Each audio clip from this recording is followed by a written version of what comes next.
नमस्कार, आप देख रहे हैं इंटरनेट की आवाज़ और मैं हूं आपके साथ सत्यम मिश्रा। आज हमारे साथ मौजूद हैं गोंडा के रहने वाले अजय सिंह। अजय सिंह का इतिहास में काफ़ी रुचि है और इन्होंने गोंडा के इतिहास को लेकर के एक पुस्तक लिखी थी जिसका नाम था घाघरा पार, जो आपने पढ़ी होगी। और आप अगर गोंडा के रहने वाले हैं तो आप महाराजा देवीबख्श सिंह के बारे में उस किताब से बेहतर जान पाएंगे। और अब इनकी दूसरी किताब सभ्यता की कहानी भारत में वैचारिक तोड़फोड़ प्रकाशित हुई है। इसे प्रथम पब्लिशर ने छापा है और आज इसी किताब पर बातचीत करने के लिए हमारे साथ मौजूद हैं अजय सिंह जी। अजय सिंह जी, बहुत बहुत स्वागत है आपका। जी बहुत बहुत धन्यवाद और इंटरनेट की आवाज़ के सभी दर्शकों को मेरा नमस्कार।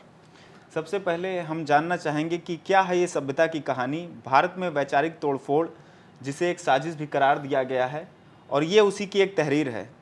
क्या है ये वैचारिक तोड़फोड़ और सभ्यता की कहानी क्या कहती है? देखिए, सभ्यता की कहानी इतिहास का विषय बिल्कुल नहीं है जी। ये भारतीय समाज का इतिहास के प्रति दृष्टिकोण कैसा है, यह विषय है। आज 500 सालों के बाद हम ये तय नहीं कर पा रहे हैं कि राणा सांगा और बाबर के बीच का अंतर क्या था। जी। इस वैचारिकी के बीच में योजनाबद्ध तरीके से हमारी सोच को कैसे परिवर्तित किया गया है, सभ्यता की कहानी उन विषयों को उजागर करती है। भारत में विदेशियों का शासन आया, बहुत सारे कबीले आए, उन्होंने यहाँ पर शासन किया और यहाँ से गए भी, लेकिन इस पीरियड में उन्होंने हमारे मन मस्तिष्क पर क्या प्रभाव डाला, सभ्यता की कहानी उसका विषय है। आपने वैचारिक तोड़फोड़ की साजिश की बात की है, किस तरीके की वैचारिक तोड़फोड़ की जा रही थी? देखिए, वैचारिक तोड़फोड़ कहने को तो भारतीय समाज में मैकाले और मैक्स मुलर अंग्रेज़ों के शासनकाल में उन्होंने वैचारिक तोड़फोड़ की। उन्होंने भारतीय समाज को भारतीयों के बीच में ही उस तरह से परोसा कि हमें अपने ही समाज से और अपने ही इतिहास से घिन आने लगी, या हम ये कहने लगे कि पश्चिम की जो सभ्यताएं हैं वो ज़्यादा विकसित सभ्यताएं हैं। उनके प्रमाणीकरण के लिए हमें ही तैयार किया गया। वास्तविकता से हमको इतना दूर किया गया कि हम स्वयं अपने ही आलोचक बन गए। इसके बाद स्वतंत्रता के बाद वामपंथियों ने, एक उदाहरण मैं आपको देता हूँ।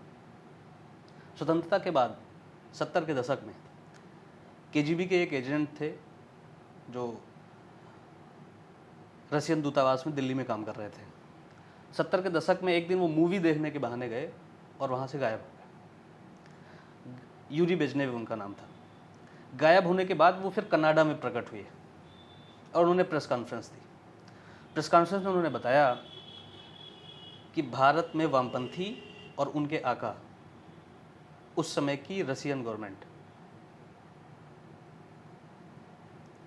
वैचारिकी के माध्यम से भारत में क्या कर रहे हैं। भारत के पत्रकारों को, साहित्यकारों को, शिक्षकों को, छात्रों को और जितने भी इन्फ्लुएंसर थे उनको प्रभावित करने के लिए भारत में वैचारिक तोड़फोड़ का वो कार्यक्रम चला रहे हैं और उनकी नज़र भारत की सभ्यता को पूरी तरह से अपने ग्रिप में लेने की है।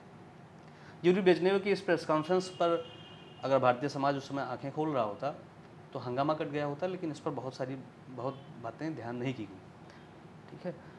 उसने बाकायदा इस बात के स्टेज बताए थे कि अखबारों में जो लेख छप रहे हैं उसके लिए हम फंडिंग कर रहे हैं। प्रोफेसर, राइटर, साहित्यकार, पत्रकार, कवि, अभिनेता, इन सभी लोगों को भारतीय स्वाभिमान को, इतिहास से भारतीय स्वाभिमान को मारने के लिए जो फंडिंग की जा रही है, उसने उन सारी बातों का जिक्र किया था। लेकिन क्या हम उस दिशा में गए? हम नहीं गए। ये एक वानगी है 70 के दशक में जो सभ्यता की कहानी में बताई गई है। जी, आपने इस पुस्तक के कवर पेज को काफ़ी इंटरेस्टिंग बनाया है। जी। इसमें जो ये एक व्यक्ति है जो अपना सर जमीन के अंदर धंसाए हुए है, इसे आप क्या प्रदर्शित करना चाह रहे हैं? देखिए, आत्मरक्षा का अधिकार हर व्यक्ति को है। कि किसी भी व्यक्ति पर, किसी भी जीव पर कोई भी आक्रमण होता है तो उसके लिए आत्मरक्षा का अधिकार उसको है। वो आत्मरक्षा करता है, उससे लड़ता है, अपने ऊपर आई हुई विपदा से लड़ता है। लेकिन अगर कोई व्यक्ति अपने ऊपर आई हुई विपदा को पहचान ही ना पाए और उन्हीं लोगों का महिमा मंडन करे जो उन पर आक्रमण कर रहे हैं, इसे आत्मरक्षा का शुतुरमुर्गीय सिद्धांत कहते हैं। आत्मरक्षा का शुतुरमुर्गीय सिद्धांत ये कहता है कि शुतुरमुर्ग को जब कोई खतरा महसूस होता है तो वो जाता है और अपना सिर जमीन में धंसा लेता है। उसका पूरा धड़ उसके बाहर होता है, उसको लगता है कि वो छिप गया, उसको कोई देख नहीं रहा है। उसका मस्तिष्क, उसका सिर जमीन में धंसा हुआ है, उसको कोई देख नहीं पा रहा है। जी। कमोबेश यही स्थिति भारतीय समाज की है। वो पश्चिम के रंग में सराबोर, वेल सूटेड बूटेड, उसको परिस्थितियों का बोध है ही नहीं। उसको यह पता ही नहीं है कि जिन किताबों को, जिन साहित्यों को पढ़कर वो आधुनिकता के आंधी में घूम रहा है, उसने ही भारतीय संस्कृति का कितना नुकसान किया है। जी। कवर पेज पर यह आदमी जो जिसका सिर धंसा हुआ है, यह आधुनिक भारतीय समाज है। इसका एक उदाहरण मैं आपको देता हूं। आपने पढ़ा होगा कि भारत की खोज किसने की थी?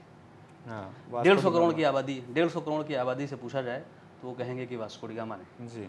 अब आप बताइए, क्या यह सवाल सही है कि भारत की खोज 15वीं शताब्दी में वास्को डी गामा ने की थी? ये सवाल सही है, लेकिन लोगों के बीच में तो यही, क्योंकि आपको नंबर ऐसे मिलेंगे। जिस प्रतियोगी परीक्षा में आपको पता है कि वास्को डी गामा लिखने से ही नंबर मिलेगा, जी, तो आप ये भी बताइए, क्या भारत कहीं खो गया था? 15वीं शताब्दी में प्राप्त किया गया, कहाँ पर खो गया था? ये सवाल यूरोप का था जी, और समुद्री रास्ते की खोज का था कि यूरोप से आने वाले समुद्री यात्री जिस रास्ते से वास्को डी गामा आया, उधर से आने लगे। और ये सवाल यूरोप का था कि भारत की खोज किसने की।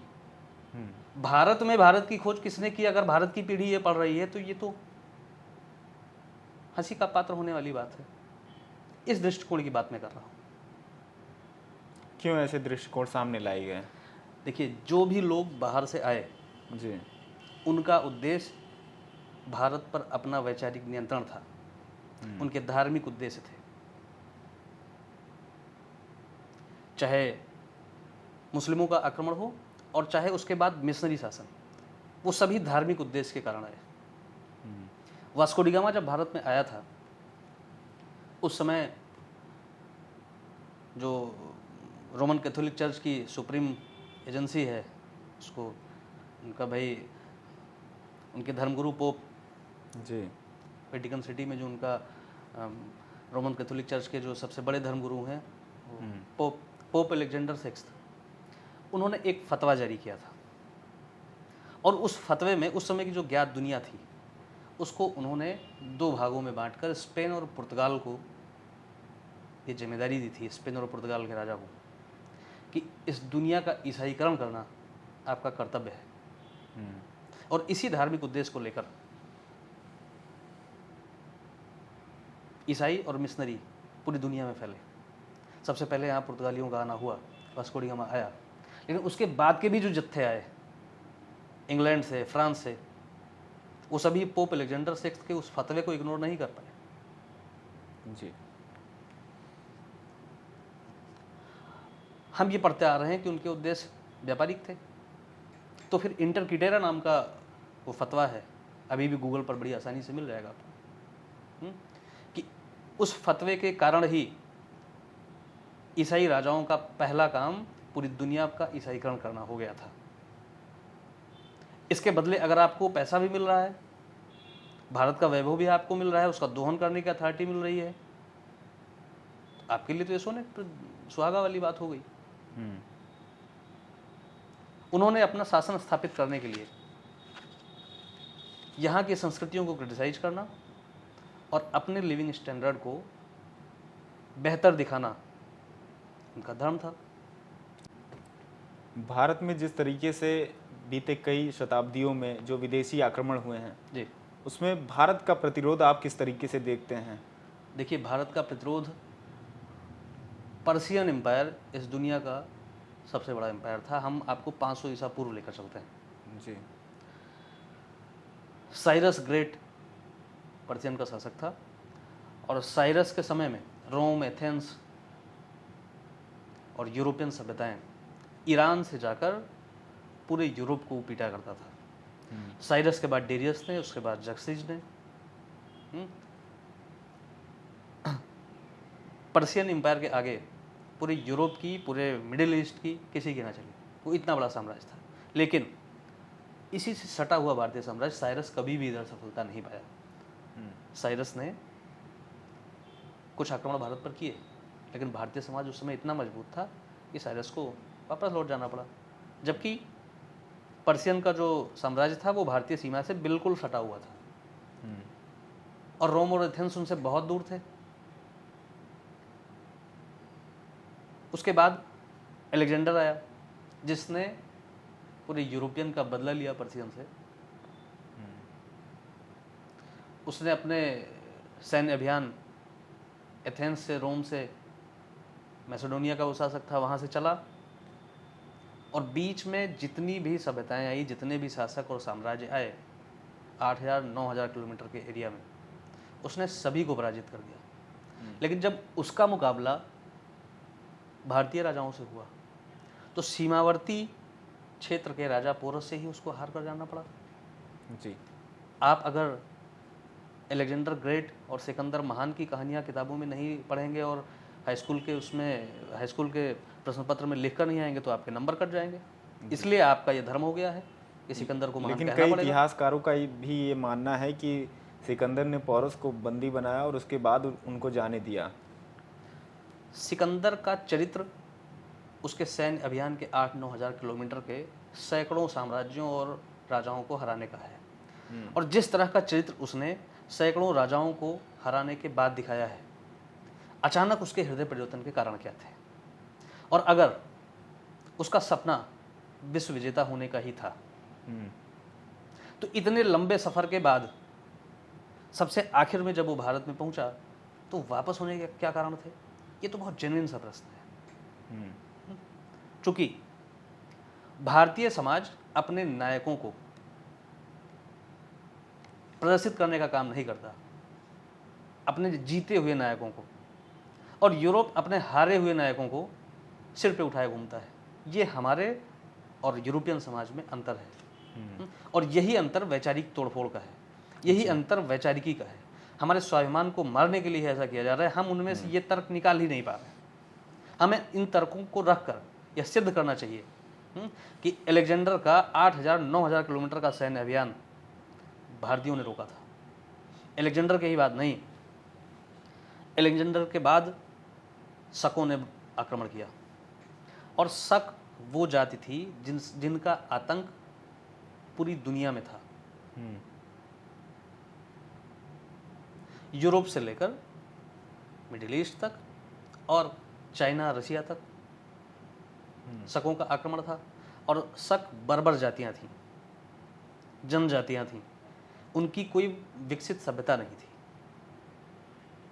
वो जाहिलियत का जीवन जी रहे थे।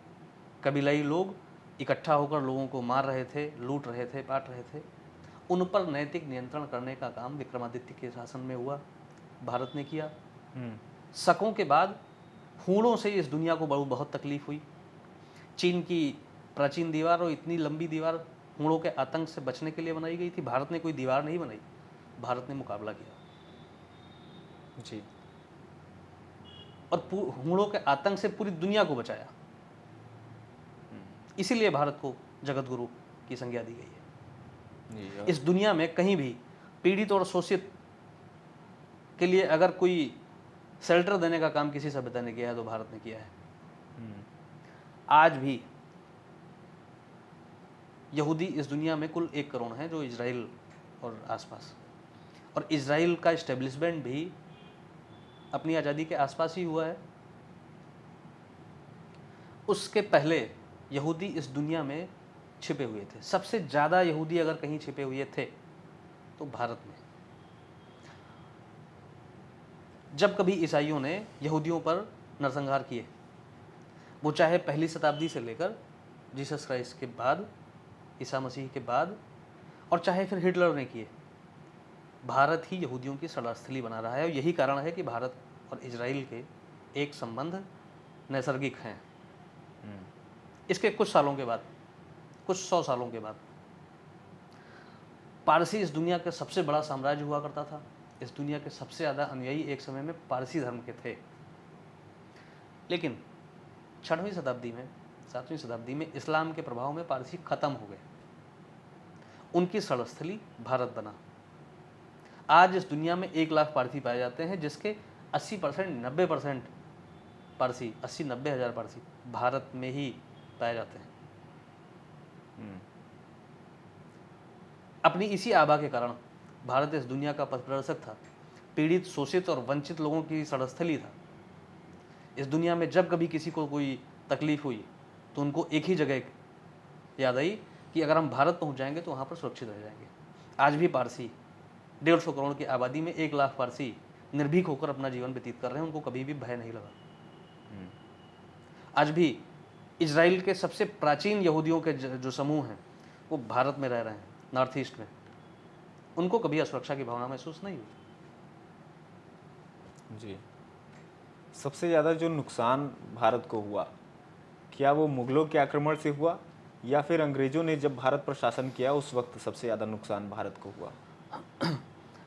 देखिए, मुगलों और अंग्रेजों के आक्रमण को हमें समझने की ज़रूरत है। जी। मुगलों के आक्रमण को समझने का जो तरीका है हम लोगों का और जो पहले था उसमें भारी डिफरेंस है। मोहम्मद बिन कासिम के नेतृत्व में 712 ईस्वी में पहला आक्रमण हुआ था। जी। और राजा दाहिर सेन सिंध के राजा थे। और भारतीय समाज उस समय जिस तरह का लिविंग स्टैंडर्ड अपनाए हुए था उसमें हिंसा, बलात्कार, लूट, धर्म परिवर्तन, इन सब चीज़ों का कोई स्थान नहीं था। जी। 712 ईस्वी में जब पहला आक्रमण हुआ और राजा दाहिर सेन की हत्या हो गई, उनकी पत्नी सती हो गई, उनकी 2 अविवाहित लड़कियों को भोगांगना बनाकर खलीफा के पास भेज दिया गया। इन सब घटनाओं का एक रिएक्शन भारतीय समाज में आया और उस समय चित्तौड़ के, मेवाड़ के शासक बप्पा रावल थे।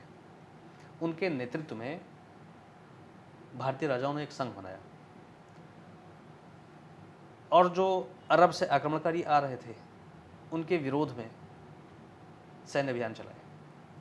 वो सैन्य अभियान इतने प्रभावी थे कि इन अरब आक्रमणकारियों को वापस लौट जाना पड़ा। उधर से दोबारा भी प्रयास हुए, लेकिन अगले 300-400 सालों तक 712 से लेकर अगला आक्रमण महमूद गजनवी ने 1028 में किया है, जब सोमनाथ का मंदिर उसने लूटा है। जी। महमूद गजनवी के आक्रमण को बाबा साहब भीमराव अम्बेडकर अपने संकलन में लिखते हैं कि उसने बहुदेववाद और मूर्ति पूजकों के खिलाफ यह कसम खाई थी कि वो हर साल हिंदुओं पर आक्रमण करेगा। लेकिन गजनवी की लूट को हम सिर्फ लूट देखते हैं, उसके धार्मिक अभियानों की पहचान कर पाना हमारे क्षमता से बाहर है, और या तो फिर हमें इस क्षमता से बाहर किया गया है। किस प्रकार से? यही उद्देश्य, उसके धार्मिक अभियानों को जिस तरह से छिपाया गया है, कि जिस तरह से वामपंथी इतिहासकार इन्होंने, जैसे आप इरफान हबीब को ले लीजिए, वो इसे लूट और साम्राज्य का विस्तार देखते हैं। लेकिन जो गजनवी और गौरी के संस्मरण है वो क्या कहते हैं? गजनवी और गौरी के जो अलबरूनी ने लिखा है, जो भारतीय साहित्य हैं उस टाइम के, उन्होंने लिखा है कि इल्तुतमिश किस तरह से मूर्तियों से युद्ध कर रहा था। ये राजस्थान के गांव में अभी भी कहावत है। खिलजी हो, तुगलक हो, कोई भी ऐसा शासक नहीं रहा है। और इसका सबसे बड़ा प्रमाणीकरण तो डॉक्टर भीमराव अंबेडकर ने दिया है। लेकिन डॉक्टर भीमराव अंबेडकर का वो संकलन हमारे समाज के बीच में नहीं है। क्यों बार बार ये छिपाया जा रहा है? मतलब आपने जो तमाम सारी बातें सभ्यता की कहानी के अंदर लिखी हैं, और बार बार आप भी ये कहीं ना कहीं प्रदर्शित करना चाह रहे हैं कि वामपंथी इतिहासकारों ने जो रियल इतिहास है भारत का, उसको छिपाने की कोशिश की। देखिए, भारत इस दुनिया के लिए सोने की चिड़िया और सपने जैसा रहा है। गजवाए हिंद आज का सब्जेक्ट नहीं है। गजवाए हिंद के उद्देश्य से ही 712 में मोहम्मद बिन कासिम भी चला था। ईसा मसीह का उसके 12 शिष्यों में से सेंट थॉमस ईसा मसीह के जीवित रहते ही भारत में ईसाईकरण करने के लिए चला था। ये दो सभ्यताएं हो गई जो लगभग आधी दुनिया की आबादी कवर करती है, और इनके जो मूल में हैं, जैसे कि सेंट थॉमस आया था 32 ईस्वी में और भारत में ईसाई धर्म के प्रचार को लेकर आया था। तो जो भी बाहर के लोग हैं, जो भी आक्रमणकारी आ रहे थे, जो भी धर्म प्रचारक आ रहे थे, उन सब के लिए भारत सपने के बराबर था। भारत पर नैतिक नियंत्रण करना, उनको ऐसा लगता है कि इस दुनिया पर उनका नैतिक नियंत्रण हो जाएगा। इसीलिए इसकी प्राचीनता को, इसकी संस्कृति को नष्ट करने के लिए उनके द्वारा अभियान चलाया जा रहा है। और हम, आज का भारतीय समाज, कोई भी अभियान किसी के खिलाफ अगर चलाया जाता है तो क्या आप ये इच्छा नहीं रखते हैं कि जिन पर आप अभियान चला रहे हैं उनमें से ही कुछ लोग आपके अभियान का हिस्सा बन जाएं? जी। तो पश्चिमी सभ्यताएं, पश्चिम के लोग, जो लोग भारत को अपने नैतिक नियंत्रण में रखना चाहते हैं, वो हमारी सोच को परिवर्तित कर रहे हैं। वो अपने मिशन का हिस्सा बनाने के लिए हमें ही अपनी तरह के कमांड दे रहे हैं और हमारे भीतर यह भर रहे हैं कि जो आपकी सभ्यता है वो बहुत पुरानी है, कुंठित है, रूढ़ियाँ हैं, और इनको छोड़कर हमारी तरह हुई है। और सही बात तो यह है कि हम भी उसी बुलावे में आ गए हैं। इसी तरह की वैचारिक तोड़फोड़ की मैं बात कर रहा हूँ। जी, जैसा कि एक सवाल हमने इस सवाल के पहले ही किया था कि सबसे ज़्यादा नुकसान किससे हुआ, मुग़ल आक्रमणकारियों से हुआ या फिर अंग्रेज़ों से हुआ स्वतंत्रता प्राप्ति के बाद? अगर आज हम बात करें इस बात देखिए, की इसको तो समझने की ज़रूरत है। मुग़ल काल में भारतीय समाज तीन तरह का भारतीय समाज था। एक तो वो जिसने जजिया देकर अपने धर्म को बचाए रखा। उनको इस बात में कोई दिक्कत नहीं थी कि आप हमसे पैसा ले लीजिए और हम पूजा कर लें मंदिर में जाकर, या हम अपने पूर्वजों का पिंडदान करने चले जाएं। उसको जजिया कहा गया। जी, ठीक है। एक तरह के वो लोग थे। एक तरह के लोग वो थे जो गर्दनें कटा दे रहे थे लेकिन धर्म परिवर्तन नहीं कर रहे थे, ये हो गए। और दूसरे वो थे जो धर्म परिवर्तन कर रहे थे। धर्म परिवर्तन करने वाले लोगों की संख्या जो है वो 1/3 1/4 के बराबर थी, और बाकी का जो 2/3 भारतीय समाज बच रहा था, उनके भीतर एक प्रतिरोध था। वो या तो फिर तलवार लेकर खड़े हो जा रहे थे या जजिया देकर अपने धर्म को बचा ले रहे थे, और मौका आने पर वो फिर से तलवार उठा ले रहे थे। लेकिन कभी भी वैचारिकी साझा नहीं की। भारतीय समाज ने मुगल शासन में कभी भी वैचारिकी साझा नहीं की। लेकिन इसी को आप अंग्रेजों के काल में उलट देख पाएंगे।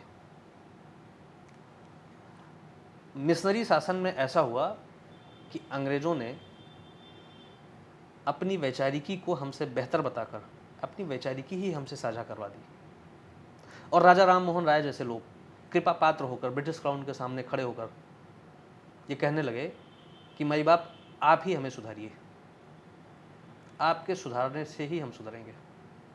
इसके लिए ब्रिटिश गवर्नमेंट उनको राजा की उपाधि दे रही थी और वो उनके कसीदे पढ़ रहे थे। ये तो म्यूचुअल अंडरस्टैंडिंग थी। अब किस कारण से राजा राम मोहन राय को इंग्लैंड में ईसाई पद्धति से दफनाया गया, इस पर भारतीय समाज की नजरें आज भी नहीं है। मैकाले और मैक्समुलर ने कैसा खेल खेला है हमारे समाज के साथ। 1811 में एक जोसेफ बोडेन नाम का कर्नल था ईस्ट इंडिया कंपनी का, और वो रिटायरमेंट के बाद उसके पास उसके जीवन भर की जो कमाई थी, उसने जीवन भर भारत में नौकरी की, और रिटायरमेंट के बाद जब वो इंग्लैंड गया तो उसने ऑक्सफोर्ड यूनिवर्सिटी को अपने जीवन की सारी कमाई दान की, और उस पैसे को खर्च कैसे करेंगे इस पर उसने एक वसीयत लिखी। वो वसीयत आप बड़ी आसानी से गूगल पर देख सकते हैं। ऑक्सफोर्ड यूनिवर्सिटी के प्रेस में भी वो, जो उनका ऑफिशियल वेबसाइट है ऑक्सफोर्ड यूनिवर्सिटी, उस पर भी वो अपलोड है। जोसेफ बोडेन ने उस वसीयत में लिखा कि इन पैसों का उपयोग ऑक्सफोर्ड यूनिवर्सिटी में उन शोध छात्रों पर और उन प्रोफेसर्स पर खर्च होगा जो भारतीय साहित्यों को, उपनिषदों को, वेदों को क्रिटिसाइज करके सबसे बेहतर तरीके से ईसाई मिशनरी के शासन को स्थापित करने में उनकी मदद करेंगे। और एक पद सृजित किया गया, जी, बोर्डन प्रोफेसर ऑफ संस्कृत, या ऑक्सफोर्ड यूनिवर्सिटी का था। फिर बोर्डन प्रोफेसर ऑफ संस्कृत के लिए ऑक्सफोर्ड यूनिवर्सिटी में इलेक्शन हो रहे थे, जो भारतीय धर्म ग्रंथों को अध्ययन करके और जो वेदों को और शास्त्रों को पढ़ करके भारतीय संस्कृति को क्रिटिसाइज कर रहे थे, उनको वो लोग इंडोलॉजिस्ट बोल रहे थे, भारतविद, भारत के बारे में जानने वाले। और उसमें जो सबसे शार्प होता था उसे मिलता था पद बोर्डन प्रोफेसर ऑफ संस्कृत का। आप यकीन करेंगे कि 18वीं शताब्दी में, 17वीं शताब्दी में 2-2 हज़ार इंडोलॉजिस्ट इलेक्शन लड़ रहे थे कि हमारा फार्मूला भारत की संस्कृति को बिगाड़ने का सबसे अच्छा है।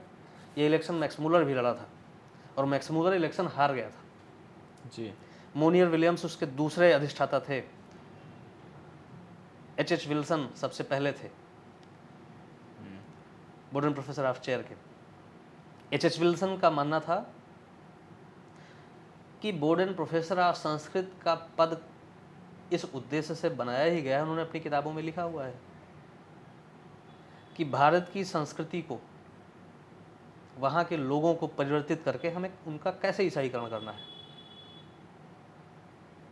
और हम ये पढ़ते हुए व्यस्त हैं कि उनके उद्देश्य व्यापारिक थे। जी, दूसरा बोर्डन प्रोफेसर ऑफ संस्कृत हुआ था मोनियर विलियम्स, वो और कट्टर था। उसने तो अपने संस्करणों में ये तक लिखा है कि जिस दिन हिंदुओं के किलों को घेरा जाएगा, उनका नरसंहार किया जाएगा और एक दिन ईसा मसीह के सैनिकों का पूरी दुनिया पर बोलबाला होगा। उन लोगों के साहित्य, उन लोगों की आलोचनाएं बदले हुए फॉर्मेट में भारत भेजी जा रही थी और फिर हमारा मन मस्तिष्क बदल रहा था। 1857 की लड़ाई इस दुनिया के बड़े विद्रोहों में से एक है और 1857 के पहले का भारतीय समाज लगातार संघर्षरत रहा है। लेकिन 1857 के बाद कोई ऐसा संगठित विद्रोह भारत में नहीं हुआ जिसका एकमात्र कारण मैकाले की शिक्षा पद्धति जी, और अंग्रेजों का आइडियोलॉजिकल सबवर्जन और अपनी संस्कृति के प्रति भारतीयों का झुकाव, मतलब अंग्रेजों की संस्कृति के प्रति भारतीयों का झुकाव। ये ब्रेनवाश प्रोग्राम जब से चले तब से भारतीय समाज में भी अंग्रेजों के प्रति नरमी आ गई। जी, और जिन मुट्ठी भर लोगों ने सशस्त्र क्रांति की है, उनकी संख्या बहुत कम थी, 1% भी नहीं थी। अगर उन्होंने भी इससे समझौता कर लिया होता तो शायद भारत कभी स्वतंत्र ही ना होता। जी। तो आपकी इन बातों से ये स्पष्ट हो रहा है कि मुगल काल में और मुगल आक्रमणकारियों में और अंग्रेजों के आक्रमण करने में अपने वैचारिक जिस तरीके से तोड़फोड़ की, उससे ज़्यादा नुकसान भारत को हुआ। हाँ, मेरे हिसाब से मुगलों के समय में जो कुछ भी नुकसान हुए उससे कहीं ज़्यादा नुकसान जी, अंग्रेजों के समय में हुआ है। एक उदाहरण मैं और देता हूँ आपको। Organisation of Economic Cooperation and Development करके OECD का एक ऑर्गेनाइजेशन है और इस दुनिया की टॉप इकोनॉमी के जो देश हैं, America, France, Britain, Italy, Japan, Germany, Switzerland, ये सारे देश उसके मेंबर हैं। जी, इन लोगों ने इनको एक कीड़ा आया कि वर्ल्ड इकॉनमी पर हम एक सर्वे कराते हैं और हिस्टोरिकल सर्वे रहेगा। प्रोफेसर अंगस मेडिसन की अध्यक्षता में एक कमेटी बनाई गई और कमेटी में कई सारी टीमें की गई कि जब उसकी रिपोर्ट पब्लिश हो तो इतना डेमोक्रेटिक हो कि किसी का इन्फ्लुएंस उस पर ना आने पाए, ओरिजिनल आए।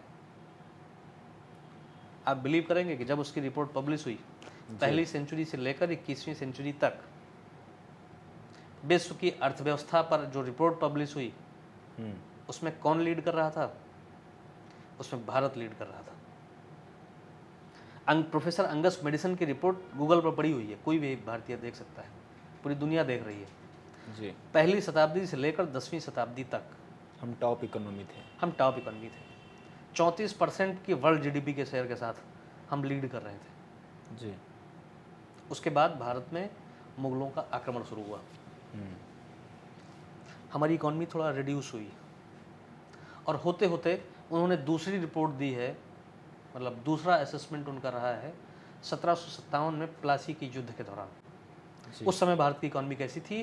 प्लासी के युद्ध के बाद ही अंग्रेजों का एस्टेब्लिशमेंट स्टार्ट हुआ है बंगाल के आसपास। जी।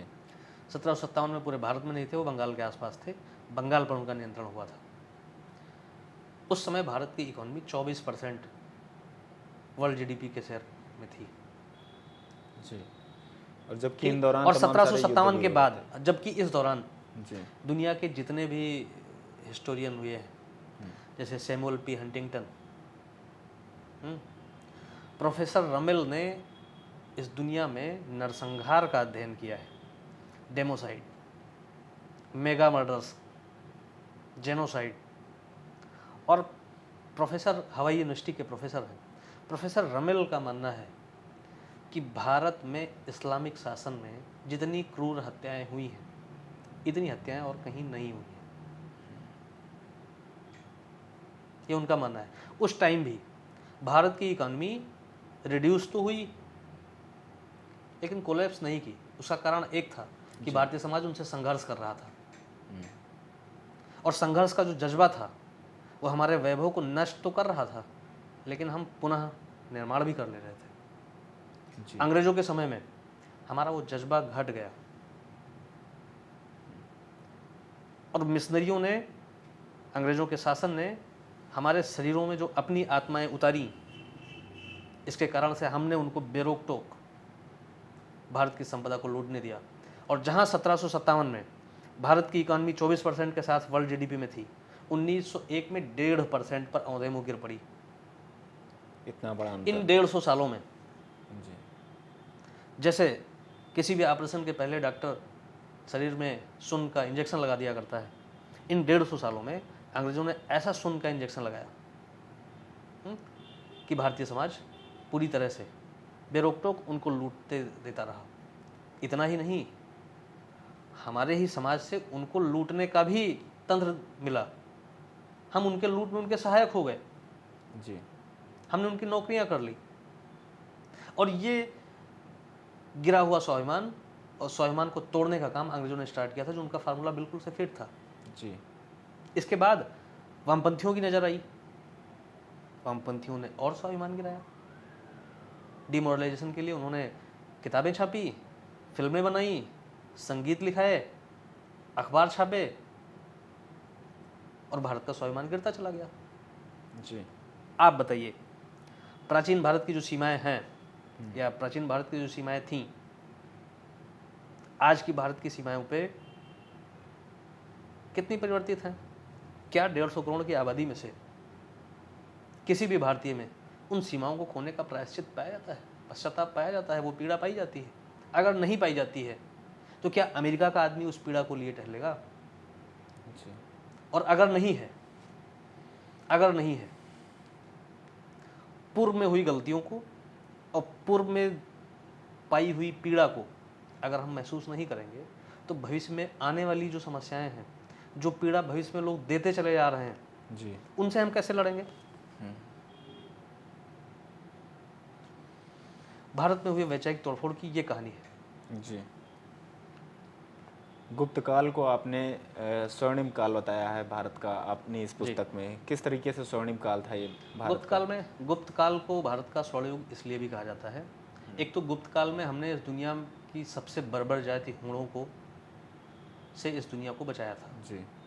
इसके अलावा जब आप सबसे ज़्यादा पावर में होते हैं, तो सिर्फ आपकी सेना पावर में नहीं होती, सिर्फ आपकी ताकत पावर में नहीं होती, आपकी वैचारिकी होती है, आपकी वेल्थ होती है, आपकी सोच होती है, आपकी समझ होती है। 4वीं 5वीं शताब्दी में आर्यभट्ट जैसे लोगों ने अगर पृथ्वी का व्यास नाप के बता दिया, जो आज नासा के प्रोग्राम उसके व्यास को नाप कर उतना ही बता पा रहे हैं जितना आर्यभट्ट ने बताया था, जी।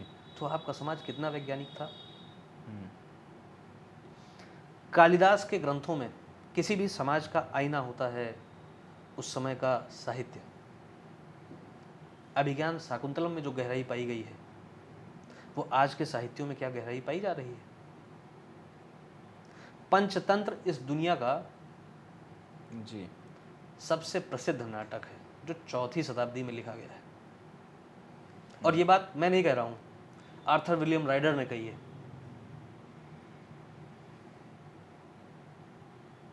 गैलीलियो को 17वीं शताब्दी में चर्च ने इसलिए मृत्युदंड दे दिया क्योंकि उसने कह दिया था कि पृथ्वी गोल नहीं, पृथ्वी चपटी नहीं गोल है। चर्च का मानना था कि पृथ्वी चपटी है। आर्यभट्ट ने 4वीं शताब्दी में उसका व्यास नाप दिया था। तो आप जरा सोचिए कि यूरोप का समाज कितना वैज्ञानिक समाज था। आपके पौराणिक ग्रंथों में चंद्रमा की शीतलता की व्याख्या की गई है। बिना स्पेस प्रोग्राम चलाए और बिना चंद्रमा पर गए हमको कैसे पता चल गया था कि चंद्रमा ठंडा है। ग्रहों को, नक्षत्रों को, एक एक तारों को हमने अपने पौराणिक ग्रंथों में बांट रखा है। और ये स्पेस प्रोग्राम जो अमेरिका और यूरोप के चल रहे हैं ये तो 50 साल 60 साल पुराने हैं। कौन वैज्ञानिक समाज था? लेकिन हमें अपनी असलियत के प्रति विमुख कर दिया गया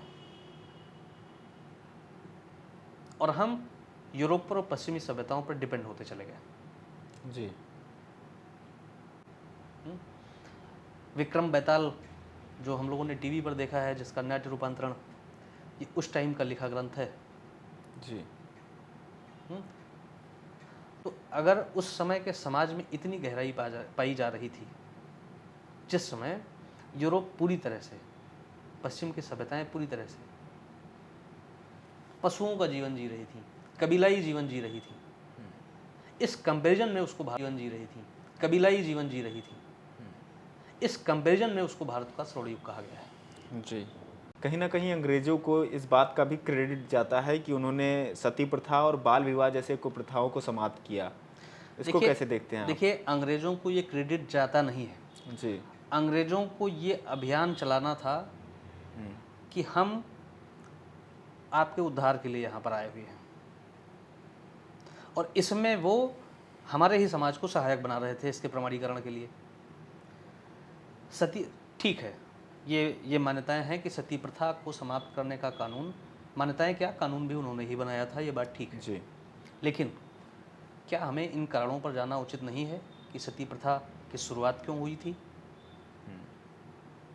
क्या किसी पौराणिक ग्रंथ में, रामायण और महाभारत में, या गुप्त काल में, या मौर्य काल में किसी भी महिला के सती होने के प्रमाण हैं? भारत, कोई भी सभ्यता अपने लिविंग स्टैंडर्ड से, अपने विचारों से महान होती है। भारतीयों का लिविंग स्टैंडर्ड इतना ऊंचा था, इनके आदर्श इतने ऊंचे थे कि भारतीय महिलाएं परपुरुष की छाया को भी अपवित्र होना मानती थीं।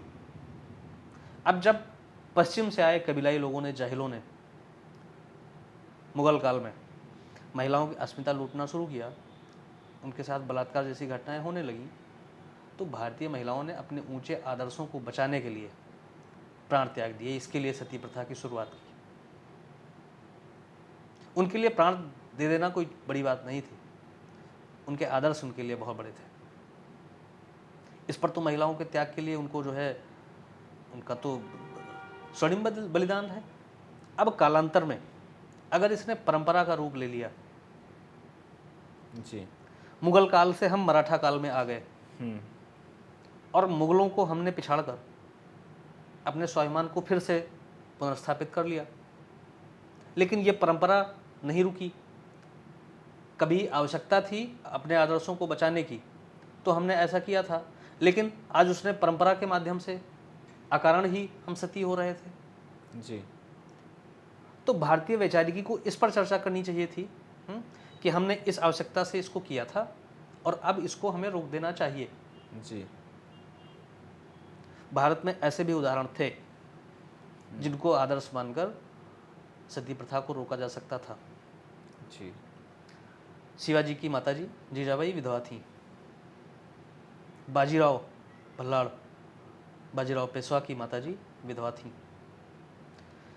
अहिल्याबाई होलकर एक विधवा थीं। रानी लक्ष्मीबाई एक विधवा थीं। रानी चिन्नम्मा एक विधवा थीं।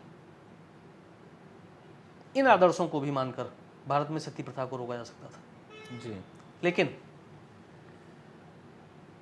भारतीय समाज में ऐसे लोगों को निकाला गया कि जो ईसाई मिशनरी और ब्रिटिश गवर्नमेंट और महारानी विक्टोरिया को आदर्श मानकर हम सती प्रथा को रोकेंगे।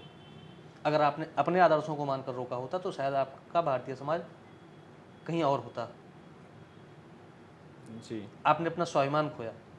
आपके भीतर भी वो आदर्श थे जो सती प्रथा को रोक रहे थे, लेकिन उनको आदर्श आपने नहीं माना।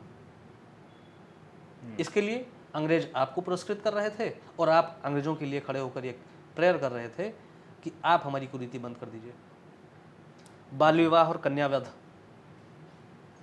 भारतीय लिविंग स्टैंडर्ड ऐसा था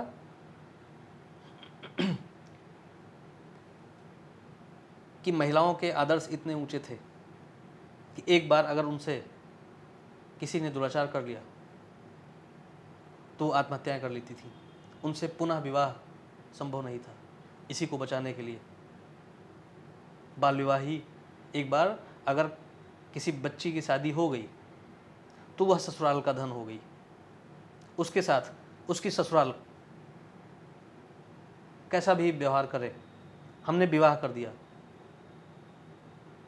मुगलों के प्रतिरोध में ऐसा किया गया था, लेकिन अब जब मुगलों का भय खत्म हो गया था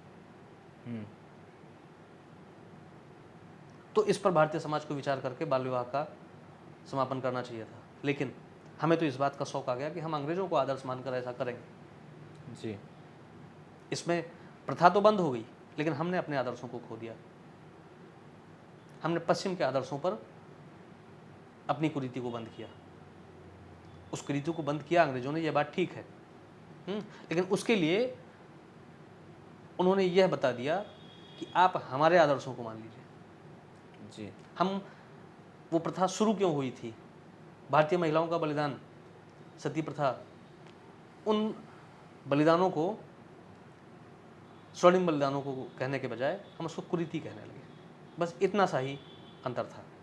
जाति प्रथा को लेकर के भी अंग्रेजों को एक बड़ा क्रेडिट जाता है कि उन्होंने इसको लेकर के भी कई सारे कार्य करने के लिए कदम बढ़ाए। देखिए, इसको कुछ इस तरह से देखना चाहिए कि आपने मुझको कोई चोट दी जी, और आपके एक भाई ने मुझको मरहम दिया। अब मैं आपके भाई का कृपा पात्र हूँ जी।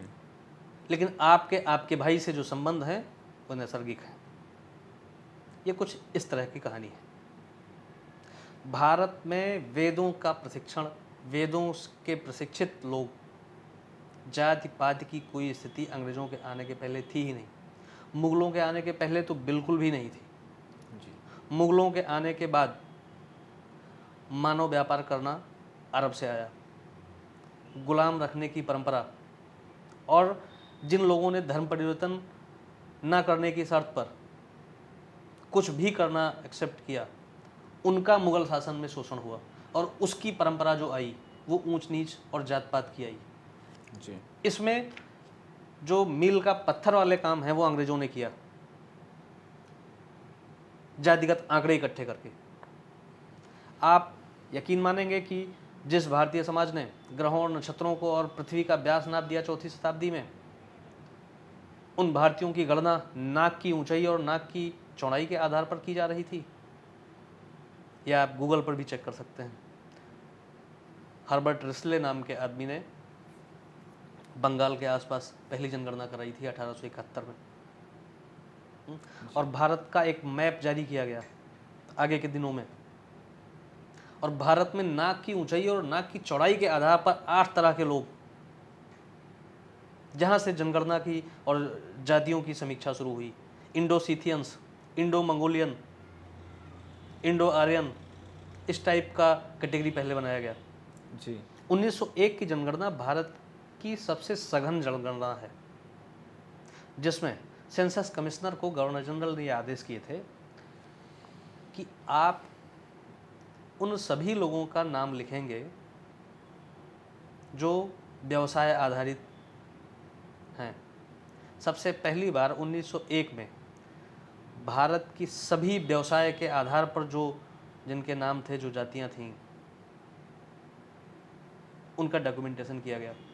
उसके बाद कल्याणकारी योजनाओं के नाम पर और आज़ादी के बाद लोकतंत्र और वोट के नाम पर उन सब के आंकड़े पब्लिश किए जाने लगे और फिर उन समूहों ने अपने हितों के लिए अपनी अपनी जाति को लेकर अभियान शुरू कर दिए।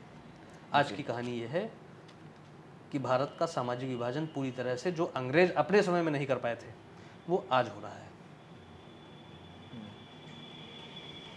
सिख कोई धर्म नहीं था। 1901 में एक सिख, कान सिंह लामा नाम के सिख को अंग्रेजों ने ये अभियान चलाकर एक पुस्तक लिखवाई, जिसमें यह कहा गया कि सिख इज नॉट हिंदू। यह अभियान 1901 का है जी। उस समय हरमिंदर साहब में हिंदू देवी देवताओं की मूर्तियां थीं, गुरुओं के साथ, गुरु ग्रंथ साहिब के साथ, गुरुओं की उपासना के साथ, और हिंदुओं में और सिखों में कोई अंतर नहीं था। पंचकक्के कौन थे? और फिर जिन्हें सिख गुरु कहा जाता है, वो भारत के गुरु थे। वो सिर्फ सिखों के गुरु नहीं, भारत के गुरु थे। गुरु गोविंद सिंह के अभियान अयोध्या और बिहार तक क्यों गए, असम तक क्यों गए? क्या वहां पर सिख पाए जा रहे थे? और फिर किसी भी मुगल बादशाह ने इन गुरुओं को हिंदू धर्मगुरु क्यों कहा? क्योंकि ये मार्शल कौम थी और अंग्रेजों को चाहिए था कि भारतीय समाज का उनकी मार्शल कौम से पृथक्करण। जी। गुरु गोविंद सिंह और गुरु तेग बहादुर का बलिदान कश्मीरी हिंदुओं के लिए था। गुरु गोविंद सिंह का बलिदान भारतीयों के लिए था, पूरे भारत के लिए था। लेकिन अंग्रेजों ने अभियान चलाकर इसे सिर्फ सिख समाज के लिए सिद्ध किया। इसके पहले वो अलग धर्म नहीं थे। आज सिख अलग धर्म है और यहाँ तक, और ये पृथक्करण आज खालिस्तान की मांग तक पहुँच जा रहा है। लेकिन भारतीय समाज इससे अनदेखा है, वो समझ ही नहीं पा रहा है। आपने युवाओं को चुनौती की बात की है नवे अध्याय में, किस तरह की चुनौती है? अब ये चुनौतियाँ सिर्फ उन्हीं युवाओं के लिए है जी। जो कभी भारत को जगतगुरु की संज्ञा से सहमत हैं और भारत के धन और वैभव और वैचारिक संपदा के दीवाने हैं। ये चुनौती उन्हीं भारतीय युवाओं के लिए है, उन भारतीय युवाओं के लिए है जो अपने हृदय में ये पीड़ा रखते हैं कि आज की जो भारत की सीमाएं हैं वो भारत के सिर्फ प्रतिनिधि मात्र हैं, वो भारत की सीमाएं नहीं हैं, वो घटी हुई सीमाएं हैं। ये प्रायश्चित जिनके पास पाया जाता है, वो पीड़ा जिनके ही भी हृदय में पाई जाती है, ये उनको चुनौती है कि किस तरह से 1/3 हिस्सा 1947 में कटने के बाद भी आज बंगाल किस रास्ते पर है, कश्मीर किस रास्ते पर है, पंजाब में खालिस्तान की मांग, उन गुरुओं की आत्मा रो रही होगी जिन्हें कभी हिंद की चादर कहा गया है। वो खालिस्तान, वो भारत से कटने की बात कर रहे हैं। जी। ये चुनौती नॉर्थ ईस्ट का ईसाईकरण स्वतंत्रता के बाद हुआ है। वहाँ की डेमोग्राफी बदल गई है और भारतीय समाज इन सब से अनदेखा है। कहीं नक्सली बंदूक चला रहे हैं, कहीं भाषा के नाम पर। जिस तमिलनाडु में ईसाई मिशनरी और चार्टर एक्ट के तहत जब ये कहा गया कि ईस्ट इंडिया कंपनी के सैनिकों को माथे पर तिलक लगाने का अधिकार नहीं है, वेल्लोर शहर में उन्हीं तमिल सैनिकों ने 200 अंग्रेज अधिकारियों की हत्या कर दी। वेल्लोर का विद्रोह से कहा जाता है। उसी तमिलनाडु में उसी तिलक और तमिल संस्कृति को महामारी और कोरोना कहा जा रहा है और वहाँ के लोग मौन हैं। आप कंपैरिजन करिए कि गाय की चर्बी के नाम पर जो अफवाह फैली उसी का परिणाम था कि मंगल पांडे ने अपने ही अंग्रेज अधिकारी को गोली मार दी। जी। उस धार्मिक स्वतंत्रता की बात करिए और आज स्वतंत्र भारत की धार्मिक स्वतंत्रता की बात करिए कि तिरुपति बालाजी के मंदिर के प्रसाद में जानवरों की चर्बी पाई गई। गुलाम भारत की धार्मिक स्वतंत्रता अपने ही अंग्रेज अधिकारी को गोली मारने की इजाज़त देती है, जी। लेकिन स्वतंत्र भारत की धार्मिक स्वतंत्रता टीवी चैनल पर इस सूचना को देखने के बाद चैनल बदल दिया जाता है। आप कंपैरिजन करिए कि आप गुलाम भारत में कैसे थे और आज के भारत में कैसे हैं। जी। तो स्वतंत्रता प्राप्ति के पहले का भारत किस तरीके से था और स्वतंत्रता प्राप्ति के बाद का भारत में क्या अंतर सबसे ज़्यादा देखिए, आपको देखने को मिल रहा है? स्वतंत्रता प्राप्ति के पहले का भारत, 1857 के पहले का भारत, वो कट्टर राष्ट्रवादी था जो अपने स्वाभिमान के लिए, अपने राष्ट्र के लिए हथियार उठाने के लिए तैयार था। कम से कम 1857 दुनिया के बड़े विद्रोहों में से एक है। उस समय तक भारतीय समाज अपनी संस्कृति के नुकसान और अपनी स्वतंत्रता के लिए हथियार उठाने को तैयार था। लेकिन उसके बाद अंग्रेज़ों ने जो हमारी शरीरों में अपनी आत्माएं उतारी, उसका एक परिणाम तो ये हुआ कि भारत में दो तरह के लोग पाए जाने लगे। एक वो लोग जो घोर राष्ट्रवादी थे और किसी भी कीमत पर भारत की स्वतंत्रता चाहते थे, और एक वो लोग जो सत्याग्रही थे, जिनको यह पूरा विश्वास था कि कांग्रेस के अधिवेशनों से स्वतंत्रता पाई जा सकती है। हम अगर सत्य और अहिंसा से आग्रहपूर्वक स्वतंत्रता को मानेंगे तो अंग्रेज हमको दे देंगे। और ये अभियान शुरू हुआ है महात्मा गांधी के पदार्पण के बाद 1915 से। आप यकीन मानेंगे कि 1915 के पहले का जो स्वतंत्रता आंदोलन था या स्वतंत्रता की जो घटनाएं थी, क्रांतिकारियों की घटनाएं थी, वो कितनी बड़ी बड़ी घटनाएं थी। 1911 में जॉर्ज पंचम भारत आए थे। पूरा ब्रिटिश शासन और ब्रिटिश शासन में विश्वास करने वाले भारतीय उनके लिए रेड कारपेट बिछाए हुए थे। गेटवे ऑफ इंडिया इसीलिए बनाया गया था कि जब उनका जहाज उतरेगा तो किंग जॉर्ज के लिए एक गेट होना चाहिए समुद्र से ज़मीन पर उतरने के लिए। गेटवे ऑफ इंडिया उस टाइम का बनाया गया था। वो मुंबई में उतरे थे और फिर दिल्ली आए। पूरे देश में जश्न का माहौल था। और ये सत्याग्रहियों की और नरमपंथी कांग्रेसी नेताओं की जो टीम थी, ये भी उसमें शरीक थी। लेकिन कुछ ऐसे राष्ट्रवादी भी थे जिनको ये एक्सेप्टेबल नहीं था। दिल्ली में उनका कार्यक्रम चल रहा था।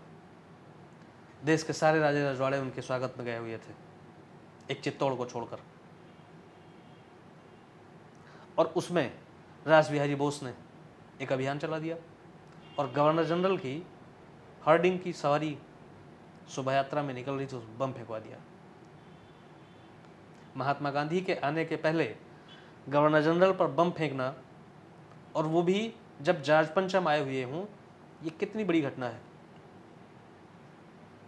पूना के कमिश्नर की हत्या, इंग्लैंड में कर्नल वायली की हत्या, मुजफ्फरपुर बम कांड, अलीपुर बम कांड, अलीपुर षड्यंत्र केस, चाफेकर बंधुओं का विद्रोह, 3 सगे भाइयों को फांसी हुई थी। खुदीराम 18 वर्ष के थे, उनको फांसी हुई थी। जी। तो सशस्त्र क्रांतिकारियों का आप सबसे ज़्यादा योगदान मानते हैं भारत की स्वतंत्रता में या फिर सत्याग्रहियों का? विषय ये नहीं है। जी। हम इस विषय पर क्यों जाएं कि इनके कारण हमें आज़ादी मिली या इनके कारण आज़ादी मिली। जी। लेकिन जलियांवाला बाग कांड के बाद जब पूरा देश आक्रोशित था जी। और अंग्रेजों को भी ऐसा लग रहा था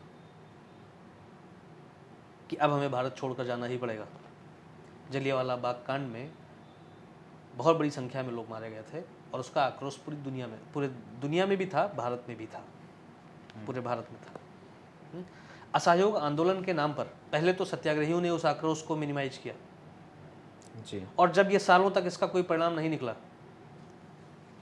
और कुछ सिपाहियों को चौरी चौरा में आंदोलन के कुछ लोगों ने जिंदा जला दिया, सिर्फ इसी बात से उस आंदोलन को वापस ले लिया गया।